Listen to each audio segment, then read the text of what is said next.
오늘 아침의 말씀의 제목은 생명과 평안의 길을 선택합시다 라는 제목입니다. 우리 인생의 선택이 참 중요해요.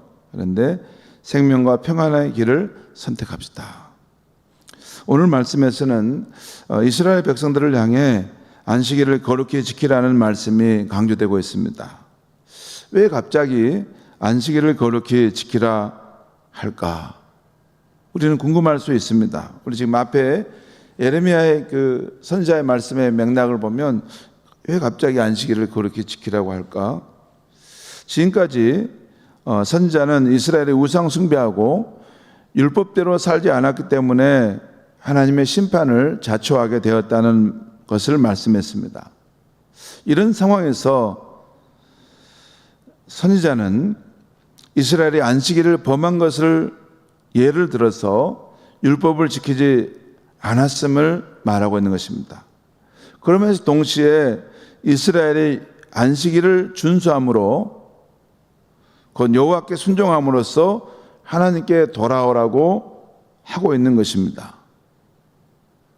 그러니까 이 안식일 준수가 여호와의 율법을 대표하고 또 그래서 여호와의 율법을 다시 지킴으로 하나님께 돌아오라라고 지금 하고 있는 것이라는 것이죠. 모세를 통해 주신 여러 가지 율법이 있는데 여러분 출애굽기, 레위기, 민수기 보면 모세를 통해 주신 율법들이 아주 많이 나옵니다. 그런데 그 율법 가운데 십계명은 율법을 대표하는 계명입니다. 하나님 주신 율법의 말씀이 뭘까 할 때 가장 중요한 것이 그 십계명입니다. 십계명이 그 전체 율법을 대표하고 가장 중요한 그러한 율법의 말씀이죠. 오늘 아침에 출애굽기 20장에 나오는 모세에게 주신 십계명을 보면 이렇습니다. 여러분 그냥 한번 들으시면 좋겠어요. 출애굽기 20장 한번 찾아볼까요? 한번 찾아보겠습니다. 그래도 찾아보겠습니다. 출애굽기 20장 한번 찾아보겠습니다.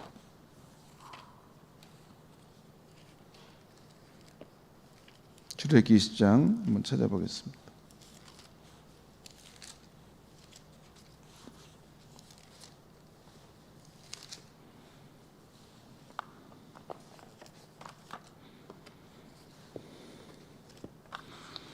출애굽기 20장에 지금 하나님이 이스라엘 백성과 언약을 맺으면서 그 백성이 주신 십계명이 나옵니다.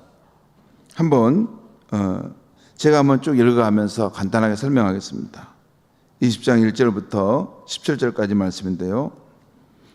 하나님이 이 모든 말씀으로 말씀하여 이르시되 나는 너를 애굽 땅 종되었던 집에서 인도하여 낸 내 하나님 여호와니라. 하나님과 이스라엘 관계를 말씀하시면서 지금 십계명을 말하는 거죠. 첫째, 3절 너는 나 외에는 다른 신들을 내게 두지 말라. 4절 제2계명 너를 위하여 새긴 우상을 만들지 말고 또 위로 하늘에 있는 것이나 아래로 땅에 있는 것이나 땅 안에 물속에 있는 것의 어떤 행상도 만들지 말며 그것들에게 절하지 말며 그것들을 섬기지 말라. 나 내 하나님 여호와는 질투하는 하나님인즉 나를 미워하는 자의 죄를 갚되 아버지로부터 아들에게로 3, 4대까지 이르게 하거니와 나를 사랑하고 내 계명을 지키는 자에게는 1000대까지 은혜를 베푸느니라.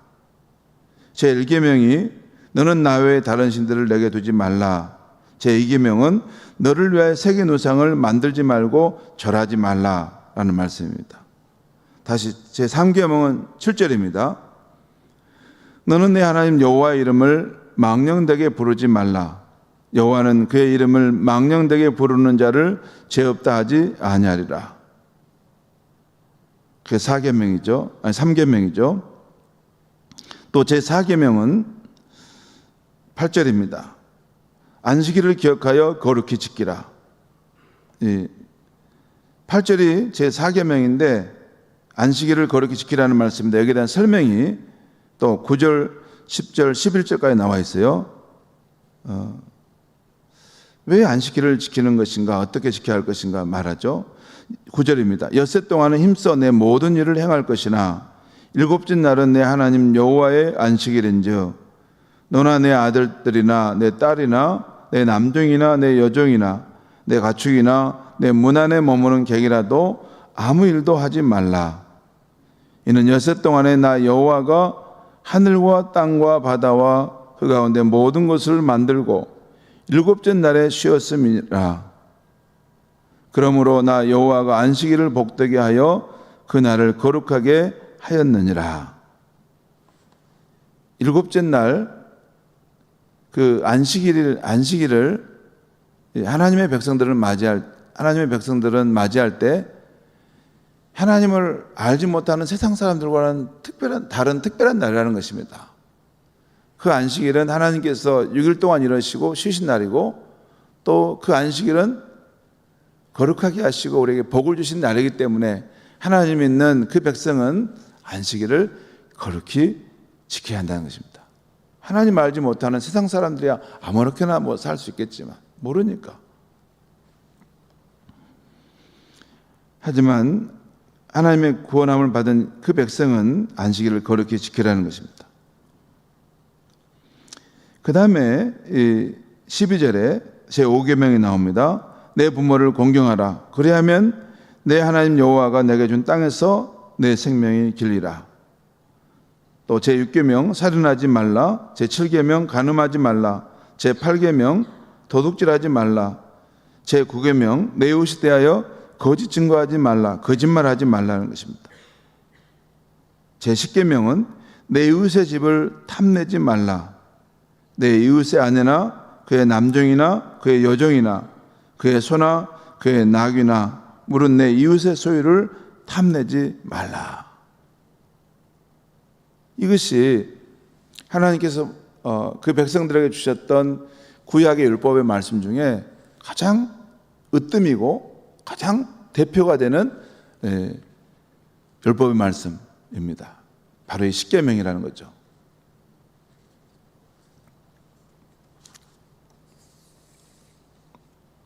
그런데 여러분 여기서 제4계명 안식일 준수 계명은 하나님에 대해서 사람이 마땅히 지켜야 할 4가지 계명 중에 마지막에 나옵니다.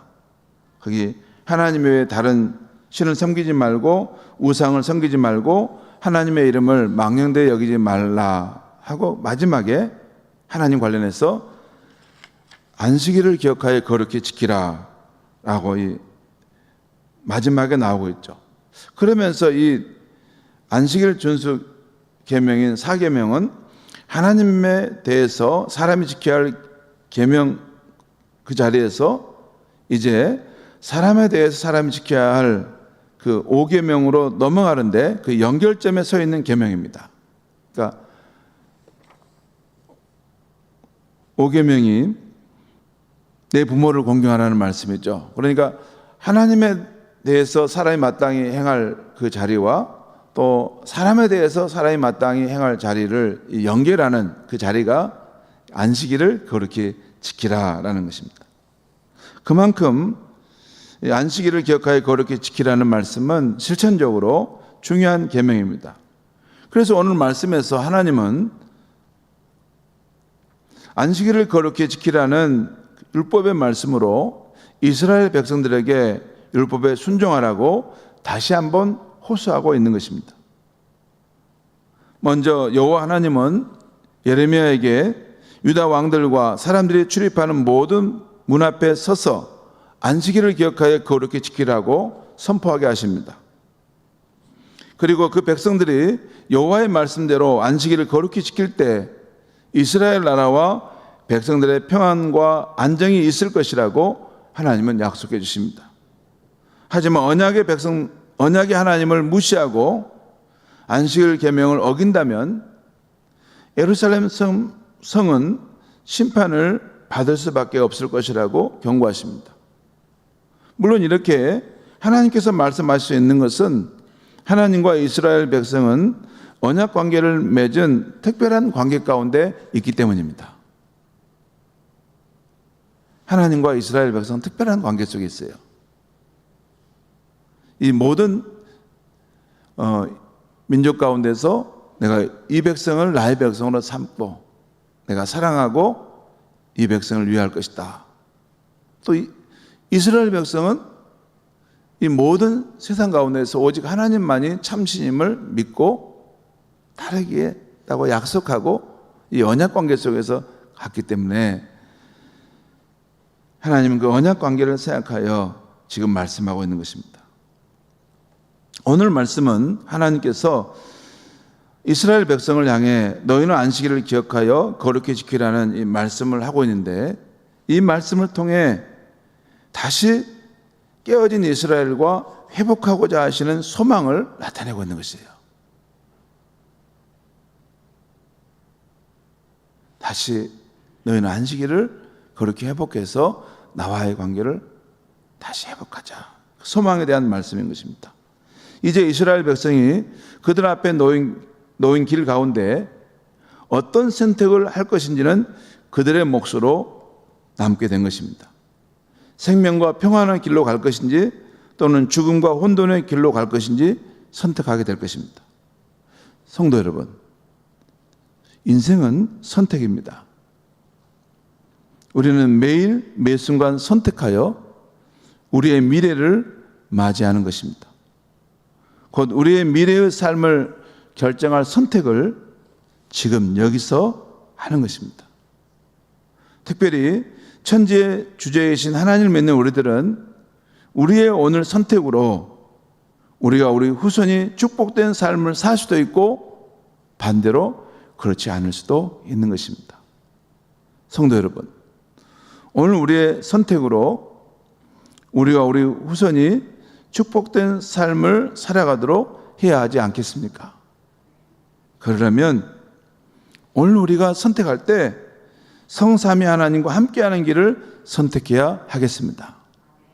또한 오늘 우리가 선택할 때 진리와 생명의 말씀인 하나님의 말씀이 그 지시하는 길을, 인도하는 길을 선택하며 살아가야 하겠습니다.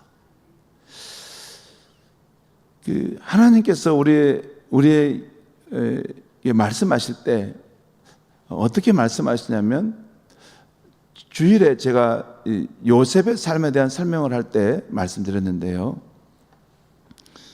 우리가 하나님을 믿는 백성이면 우리 앞에 이 길로 갈 것인가 저 길로 갈 것인가 선택해야 될 상황에, 내가 이런 행동을 할 것인가 저런 행동을 할 것인가 선택해야 될 상황에 하나님께서 미세하게 우리 마음 가운데서 그것을 이끄십니다.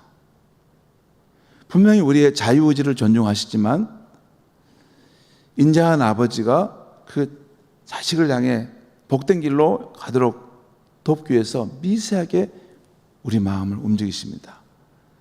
이 길로 가야 한다. 이 길이 사는 길이야. 이 길이 생명과 평안의 길이야. 이리 가자. 나를 따라 이리 가자. 미세하게 우리의 마음을 움직인다는 것, 이게 실제입니다. 그것을 알지 못하면 성숙한 길로 가지 못합니다. 성령께서 우리 마음에 와 계시고 역사하시는데, 우리가 이 선택을 통해서 살 길로 갈 것인지 죽을 길로 갈 것인지, 이게 그 확신의 길로 갈 것인지 혼돈의 길로 갈 것인지, 그것을 성령님께서 아시는데 방치하지 않습니다. 미세하게 우리의 마음의 길을 인도하세요. 이 길이 살 길이다. 이 길이 생명과 평안의 길이다. 그렇게 인도하신다는 거예요. 그때 그 믿음으로 순종하여 그 길을 가게 되면 계속해서 우리의 삶이 성숙해지고 생명의 길을 따라가게 되고 하나님이 주시는 그러한 놀라운 축복들이 우리와 우리 후손에게 임하게 될 줄 믿습니다. 생명의 길, 평안의 길을 선택하는 저와 여러분이 되시기를 바랍니다. 기도하겠습니다. 하나님 아버지, 오늘 이 아침에 하나님 말씀을 전했습니다. 하나님, 우리의 인생은 매일 매 순간 선택하여 우리의 미래를 맞이하는 것이라는 것, 우리의 미래의 삶을 바로 여기서 선택하는 것임을 일깨워 주시니 감사합니다. 하나님 아버지, 우리의 오늘의 어떤 상황 속에서 선택할 때 성삼위 하나님께서 인도하시는 길을 따라갈 수 있게 하여 주시옵소서. 하나님의 말씀이 지시하는 길을 따라갈 수 있게 하여 주시옵소서. 그래서 우리가 오늘 선택한 것이 우리 자신과 우리 후손들에게, 우리 이웃들에게 하나님의 영광과 축복이 임하는 선택이 되게 하여 주시옵소서. 예수님의 이름으로 기도하옵나이다. 아멘.